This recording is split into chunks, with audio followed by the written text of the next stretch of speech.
Hello and welcome to the April presentation of Brown Todd's technology group, FBT Tech.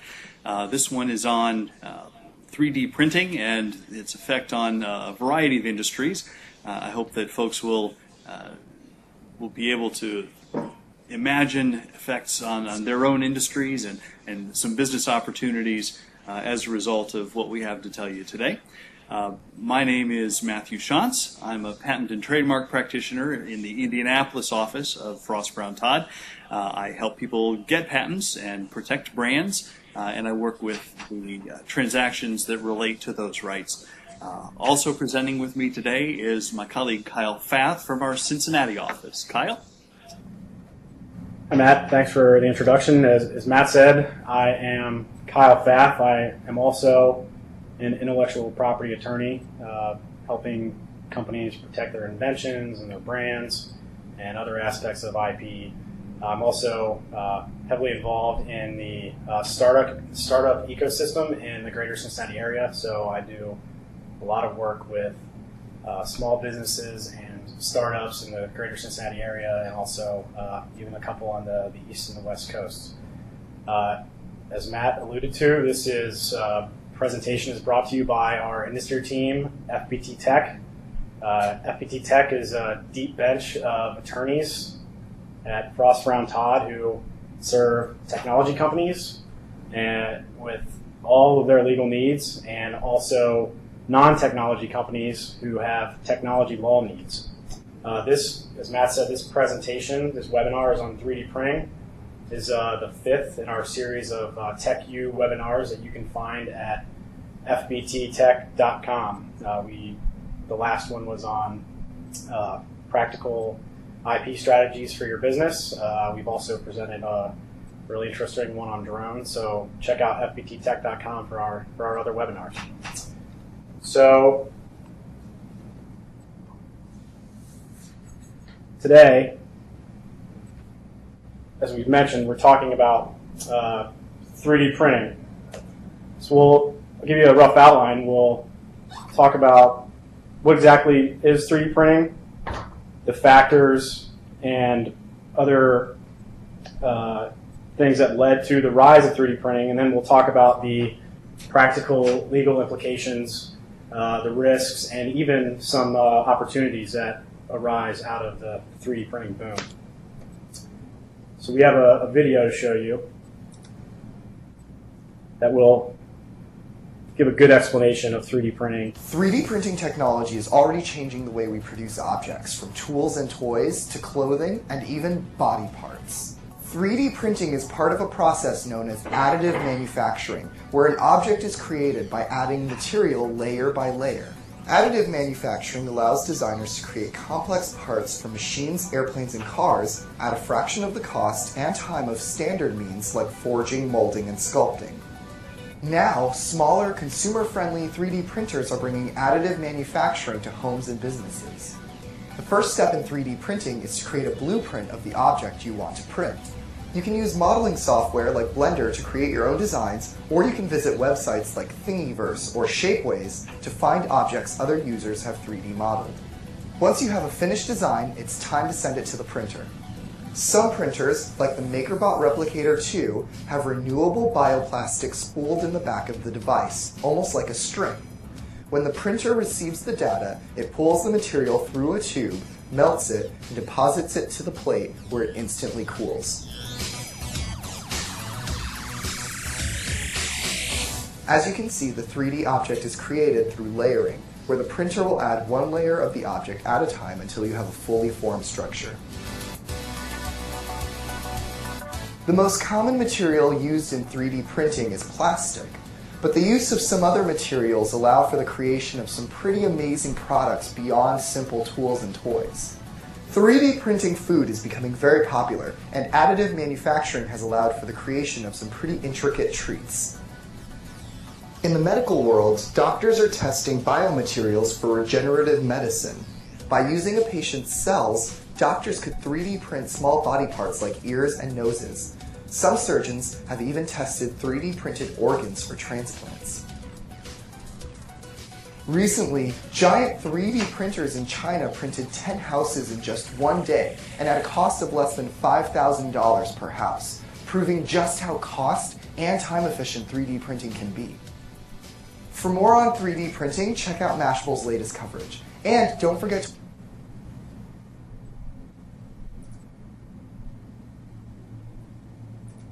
So I hope you enjoyed that video on 3D printing. It gave a pretty good background on what it is and what goes into it. And this slide is in furtherance of that. 3D printing is not just little plastic trinkets. It's not just things that people are making at home with their 3D printers. There are a lot of things that go into it. There are a lot of industries involved. And you'll see this slide throughout the presentation a few times just to really hammer home the idea that there's a lot that goes into it. And that drives not only the innovation surrounding 3D printing, but also the legal implications, the risks, and the opportunities. So you see here, the top left, it's a CAD model or a digital blueprint. That's the first step of the process. You've got the 3D printing machines themselves. The 0 and 1s, they represent the software that controls the 3D printing machines. You've got the raw materials. We show spools of plastic that you saw in the video feeding into the machine that are melted, but the materials could be granulated metals, powders, all kinds of materials. And then you see the football as the final product. So it's important to view this this presentation in the context that there's all these things that go into a 3D printed product. So 3D printing has been around since the mid-1980s, and it's just really coming into the mainstream, basically catching on like wildfire. So why is that? Well, one of the first reasons is that a lot of the key patents to some early 3D printing processes and machines expired in the early 2000s. And in fact, between 2013 and 2015, there were 16 key patents that covered various 3D printing methods and machines. And now you can find 3D printers on Amazon. The cheapest one I found was $200. Another really highly rated desktop model is $1,000. That is in contrast to the $3,000 to $5,000 to $8,000 range you would find before some of these key patents expired. Just like the expiration of patents can cause flooding of products into the market, patents also have another function of forcing competitors to innovate around the patents that you have. So because of the patents that existed or that are being filed now that are being granted, there's a lot of innovations in all aspects of what goes into 3D printing. If you think back to that slide, there's innovations in the machines, the processes, the algorithms are getting smarter, better.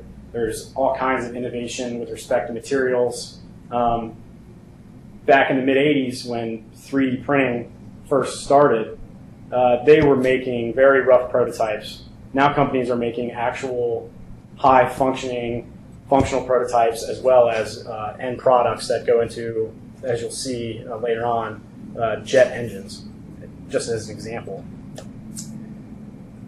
Another reason that 3D printing has taken off is that it's not a fad. It is here to stay. It's applicable to all industries and attractive to organizations across industries and of all sizes. It affects the bottom line. It reduces the cost to market. The old way of making a prototype is, even before the rudimentary 3D printing processes in the mid-'80s, you go through an expensive tooling process, you get a mold made, come up with a functional prototype, and you spend thousands and thousands of dollars, and it might not be what you were really looking for. It didn't have the right performance. So you got to start from scratch, get a new mold made, spend thousands of dollars. Well, now, with high-quality 3D printers, quality, you can make a functional prototype overnight, set the machine, and test it in the morning. The human cost is lower. You can operate a 3D printing machine 24 hours a day, 7 days a week. Other types of manufacturing, such as CNC mills, require pretty consistent human supervision. And 3D printing there's also less waste. So there's the environmental aspect. It's good PR for companies, and it's just less material cost. Instead of starting with a big block of material and subtracting from it, 3D printing is also known as additive manufacturing. You're only using as much material essentially as you need. It's also another reason it's attractive to industries and organizations across every industry is that you can obtain new unique shapes that were not possible with other manufacturing techniques such as injection molding. There are limitations. That being said, 3D printing is still, while there have been a lot of innovations, 3D printing is still in developmental stages and is really only good for, at least at this point, highly customizable industries. In fact, Harvard Business Review did a case study on the hearing aid industry. There is not one hearing aid industry now that still exists that doesn't solely use 3D printing to make their hearing aids. And that's a very highly customizable product industry. But look for that to happen across other industries as well that are less custom product based. And then you've got the maker movement that applies to, that has led to the rise of 3D printing. These are everyday people, tinkerers, people that like to get their hands dirty, that are employing do-it-yourself techniques to create sophisticated gadgets, robots, entire robots. Nowadays, anybody can get on YouTube, figure out how to use a 3D model, make that digital blueprint, hook it up to the 3D printer, and make components for a robot. And the cost of the 3D printers, as I mentioned before, have substantially lowered. So it's really also helpful to look at who's involved, and really the more appropriate question is who's not involved. But these were companies that were really right now in the forefront of 3D printing, and these are some big names, so this should raise some eyebrows. And if you think back to the slide with the digital blueprint, the 3D printing machine, the end product, the software, these companies, the raw materials, these companies run the gambit, and they're all involved in some aspect in 3D printing. They either have entire departments devoted to 3D printing. There's even job titles now. If you search additive manufacturing engineers, there are hundreds, if not thousands, of jobs. And these companies are filing really unique IP protection patents on aspects of 3D printing. So you see GE, Boeing, General Motors. These are companies that are manufacturing complicated technical parts, and GE's even already using 3D printed products. You've got P&G. They're using 3D printing for all aspects, including their razors, the Gillette razors. Chemical companies, they aren't really in the business of making physical things, but there's chemicals, there's raw materials that go into the process. They're involved in 3D printing. You look at, go out to Silicon Valley. Companies like Siemens, Cisco, Intel is already 3D printing semiconductors. Lenovo and HP, you think of them as computer companies. They're leveraging their existing technology from inkjet printers and applying it to 3D printing technology. The next four really are less intuitive. Home Depot, Staples, Amazon, UPS, they don't actually make things. They sell things, they deliver things. It's really interesting. They're getting involved more on the consumer side. Imagine a consumer shows up to a Staples, and Staples has a 3D printer, and just like you hire them to print paper, they'll print you a 3D printed object. And interestingly enough, Amazon is in the game. They have filed a patent, surprisingly enough, on a delivery truck that has a 3D printer in the back. So it's amazing what the ingenuity is going on across industries and all aspects of the 3D printing process. Then you've got countless universities and the consumers and the maker movement that I mentioned before. And now Matt can talk more about the different industries. Thanks, Kyle. In the aerospace industry, the part on the screen right now is a 3D printed part, and it was the first one approved by the FAA for including in a production aircraft. So this specific part is now 3D printed, and it's tougher. It's more heat resistant. It's stronger, and it's even lighter and a little bit simpler to make than the corresponding part that was made using traditional techniques, and it even takes the place of 18 components that had to be assembled before.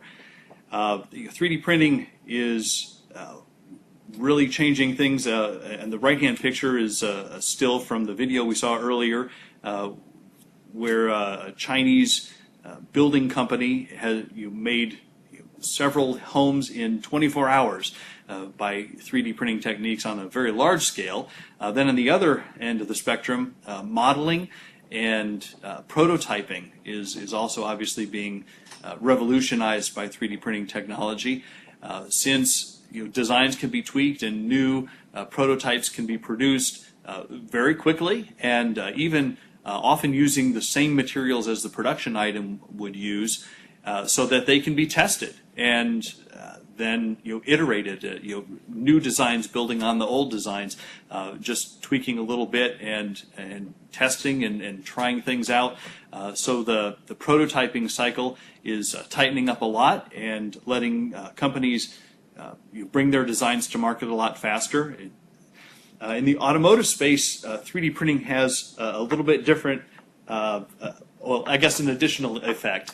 Automotive companies could use the same iterative design techniques, but they are also subject to some threats in the industry. If you could imagine a small body shop who needs a 1975 tail light for a Chevette, then it might be hard to find one of those at even at junkyards and other suppliers, and OEMs might not keep those in stock, or the cost might be really high. But using 3D printing technology, they might be able to get their hands on one that fits perfectly, matches the OEM part perfectly, and costs them a lot less. Now, where that design comes from and whether intellectual property infringement's involved, that's another question. We'll come back to that in a minute.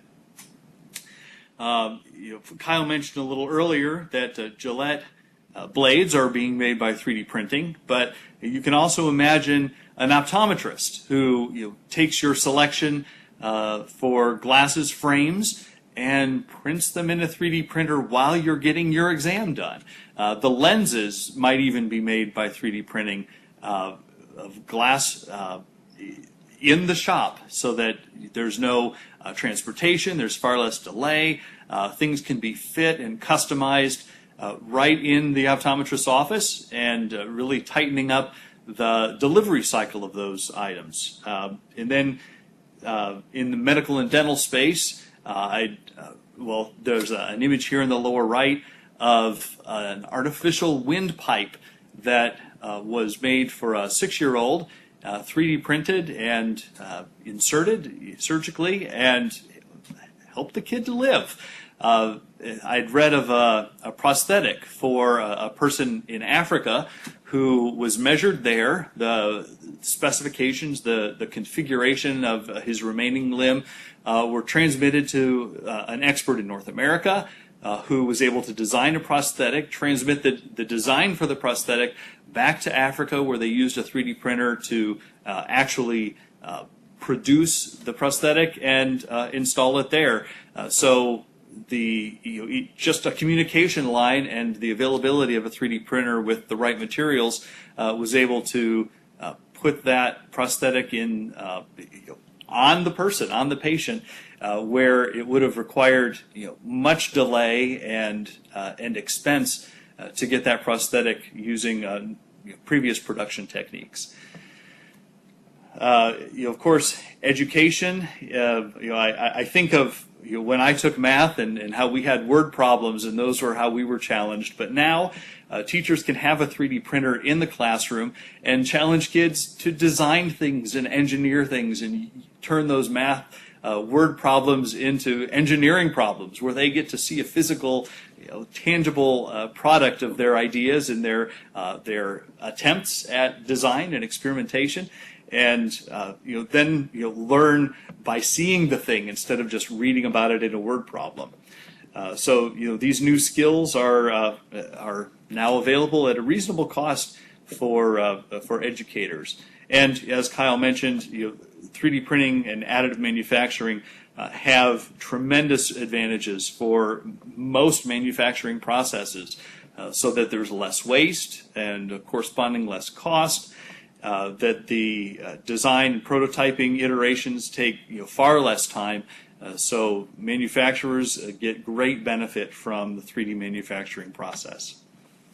Of course, the marketplaces and online facilitators for the exchange of 3D printing designs have developed. And some of those are for general use. Some are focused on specific types of things, and then even contract printing services where somebody has a fancy 3D printer in your neighborhood, and if you just give them a design, they'll print the thing for you.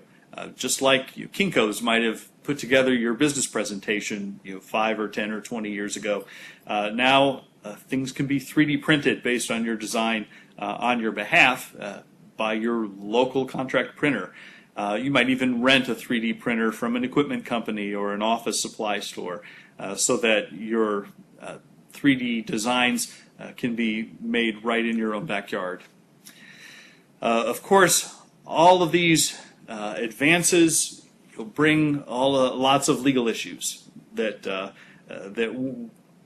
cover lots of legal areas. Intellectual property law, government regulation of production products, and medical reimbursement of what could be paid for or how much might be reimbursed for a particular product or service, in view of the potential market disruption of 3D printed products. Products liability questions extend pretty far. We'll go into each of these in a little more detail, but the data privacy, who has what data, say that the prosthetic I mentioned a little bit ago, maybe in transit or somehow as that prosthetic design was designed and transmitted back to Africa, the identity of the patient was linked to it. Then you have health information privacy concerns. Similarly, these processes do involve powdered substances that could affect particulate concentrations in a workplace and other production processes that people aren't used to working with right now. So employment and environmental health concerns could come up, as well as insurance considerations that try to balance the risks and appropriately allocate them among all these industry players. First off, with intellectual property, it's been estimated in this quote you see here that 3D printing will result in the loss of at least $100 billion per year in intellectual property globally. Of course, that's because individual items can be produced by someone in their living room, and they would be completely undetectable by anybody else, particularly the intellectual property holder, the person who has the patent on that device or the trademark on that thing that's getting knocked off. And as an example, the thread of an online forum that's shown on the bottom half of this slide shows one party asking for ideas of what could be printed and distributed, and someone coming along with the idea that they could make figurines for games like Minecraft, Rust, Roblox, and Club Penguin, all of which are trademarks, all of which involve copyrighted character designs, and all of that would be infringed by this company if they decided to take this suggestion to heart and start making and distributing things like that.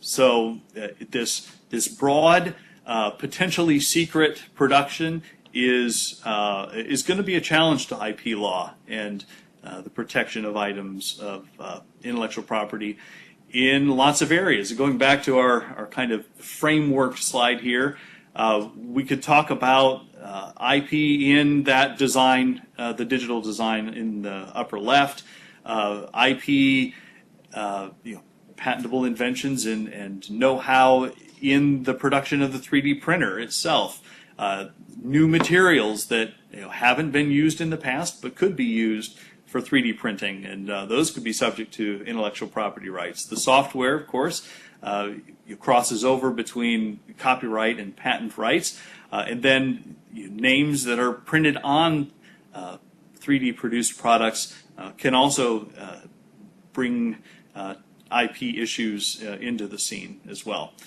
So we'll start with patents. Like Kyle mentioned early on in the overview of 3D printing, 3D additive manufacturing has fewer limitations on designs. So there are now ways to make things that just simply couldn't be fabricated before.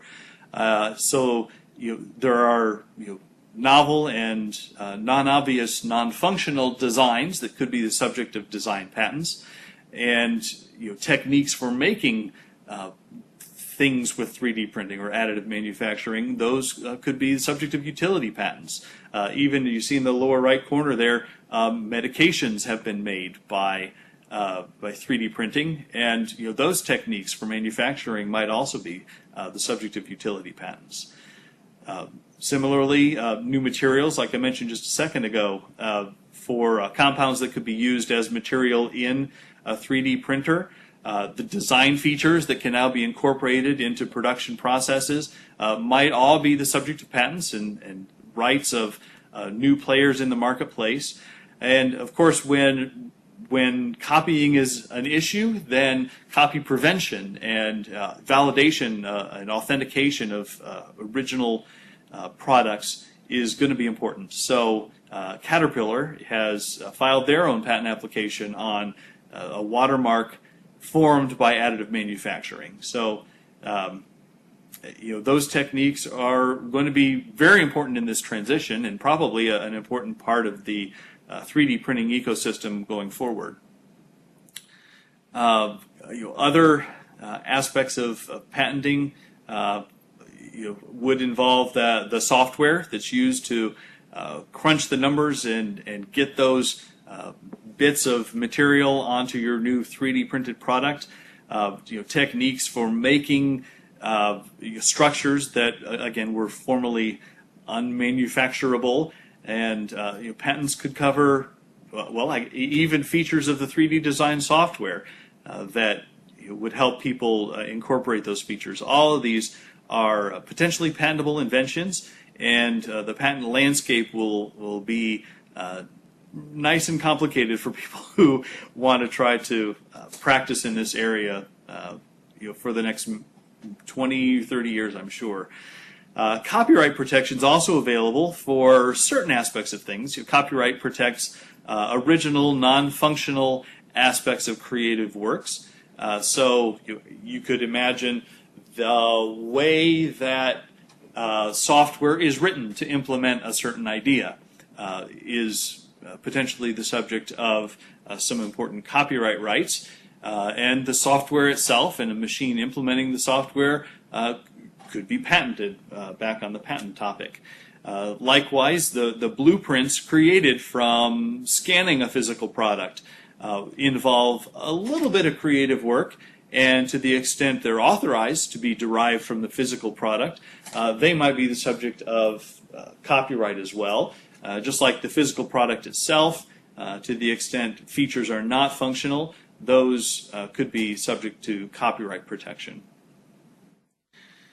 Now, we've seen a revolution in the digital media space over the last couple decades, and in response, Congress has given us the Digital Millennium Copyright Act, which allows copyright owners to require that instances of their copyrighted works that are online be taken down, and as you'll see in these images, the designs that are uploaded to those clearinghouses and design marketplaces have intersected with the Digital Millennium Copyright Act. On the left is an iPhone holder that's in the shape of a throne from Game of Thrones. And, of course, the producers and owners of copyright in that show required that that be removed from the marketplace. So likewise, Tintin had a replica shown in a 3D model that's pictured on the right here, and that design was required to be taken down as well. So some of the tools that are in place now will deal appropriately, I would probably say, with those kinds of infringements of copyright and trademark in those kinds of designs. But again, it's hard to catch all of those, so we may be in for a challenging ride as IP law catches up to this new production method. Trademark-wise, the distinctive words, symbols, and product configurations involved with the original products and the OEM brands, the original manufacturer's brands that are on products, well, they're probably protected by trademark law. And as unauthorized copies of these products are being made and distributed, they'll probably be infringing those trademarks. So we'll have probably a system of enforcement that's analogous to what we have now as those products get back out into the marketplace. But we have the new challenge of distributed production, of people making things in places that are not as concentrated as they have been in the past. So to combat that, maybe we have watermarking. We have designs that include features or symbols or trademarks that are difficult to duplicate, something that's hard, that's embedded in an original product but might not come out in a 3D scan. It might be hard for a duplicator or a copy artist to come up with. So those features may start to appear in designs of products that could be digitally printed or 3D printed. But then again, trademark fair use does allow people to produce products that fit in the place of other products. And as long as those will fit kind of characteristics are accurately described in the related literature, that's okay. That's trademark fair use, saying that this is compatible with, or this is a drop-in replacement for some original product. That's okay. So maybe there is a market for distributed production of some of these items. So in dealing with these challenges, original manufacturers are likely to need to start putting terms in their contracts to deal with these kinds of threats. Like we have an example here at the top, but other contractual provisions could prohibit a contractual partner from scanning the product that they're supposed to be making or that they're working with to make a digital blueprint, from printing or otherwise remanufacturing the device or object in any or maybe any specially adapted components thereof, and so on. We'll be addressing challenges as they come up in specific scenarios, but I think contracts are going to be a key way of keeping the IP between specific parties and keeping the horse from getting out of the barn, so to speak, in the first place. But then as the products mature and 3D printing becomes more and more widely available, I think increased vigilance will be needed by equipment creators and digital designers. Just having an awareness of what's going on in your marketplace, where the automakers can somehow keep track of who's buying what from whom, and just go to the auto shows and be aware of folks that are marketing 3D printing techniques for avoiding IP rights or trying to not get caught infringing IP rights. Likewise, monitoring the design clearinghouses, like we showed a second ago with the Tintin model and the Game of Thrones throne, you're keeping track of those things and developing or using services that can monitor those, just like the music publishers currently monitor online distribution channels are going to be critical. But likewise, noting the downstream markets. If you're producing something that gets put in something else, and you should be the only authorized supplier, but you're seeing downstream products that seem to incorporate your feature or your device, but didn't come from you. Well, those are the kind of things you'll have to keep an eye on. Kyle will pick up now with some other legal issues.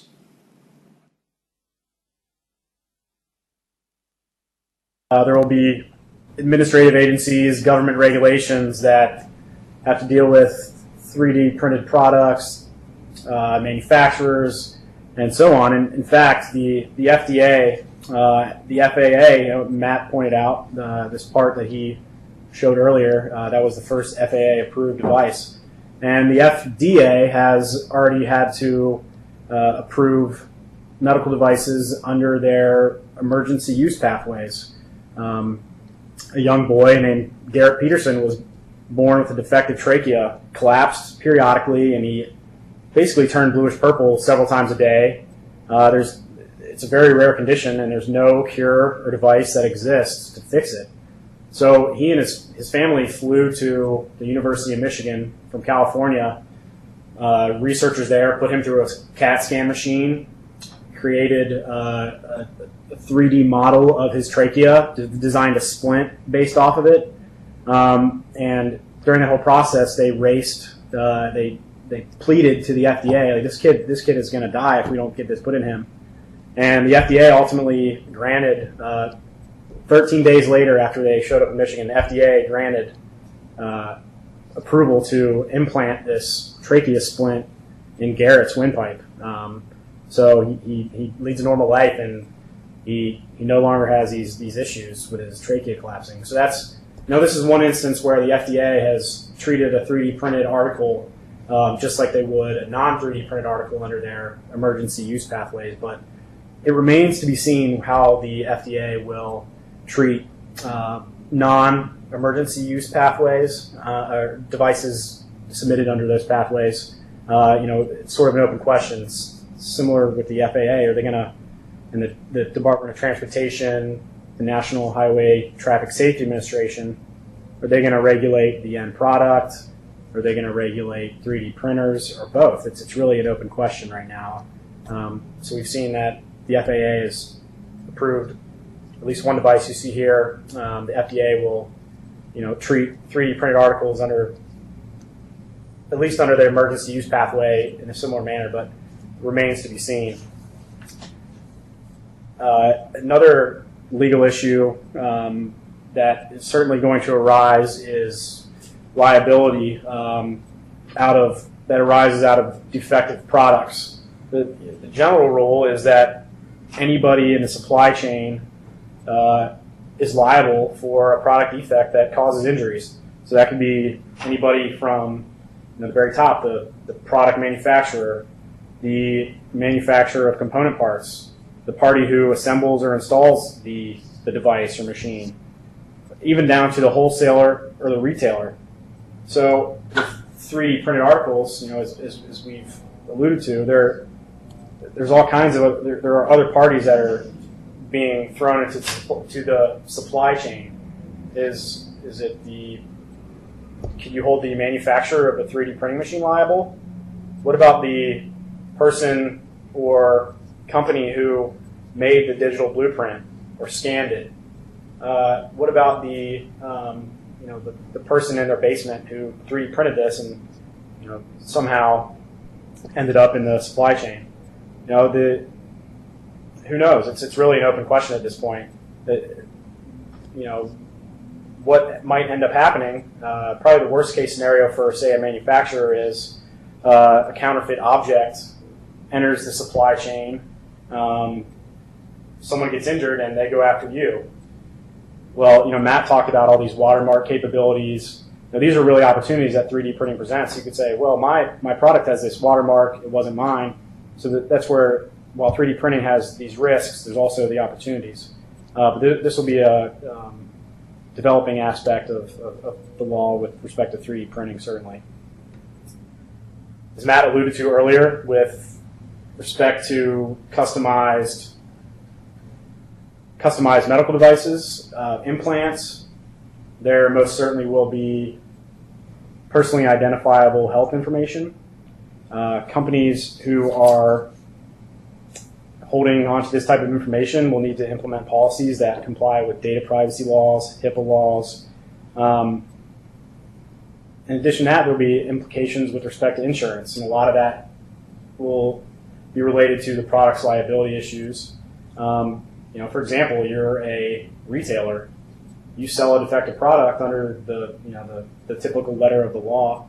You may be liable for an injury caused by that defective product.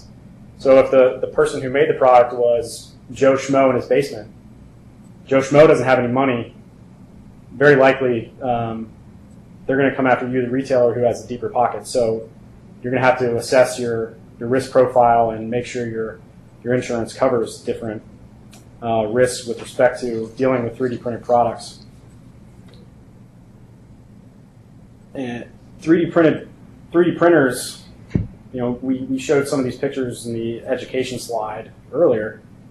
3D printers are going to essentially transform classrooms, labs, offices, retail stores, and as you see with the Amazon example, even delivery trucks. They'll transform those into manufacturing spaces.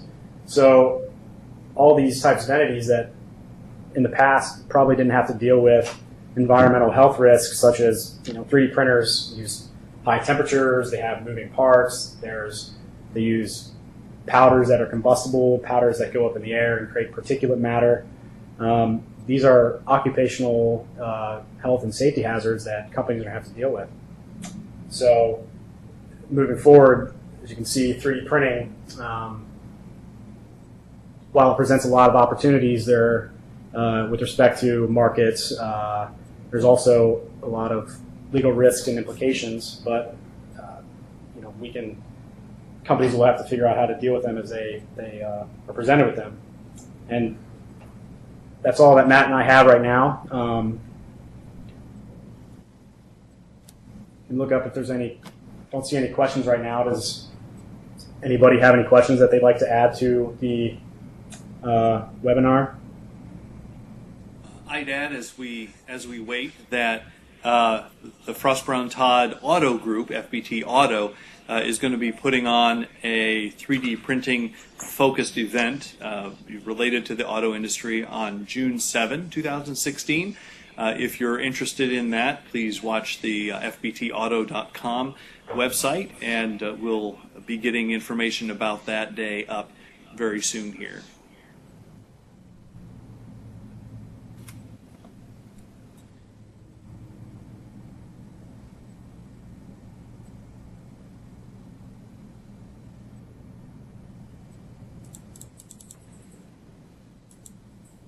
There was a question about dealing with offshore knockoffs.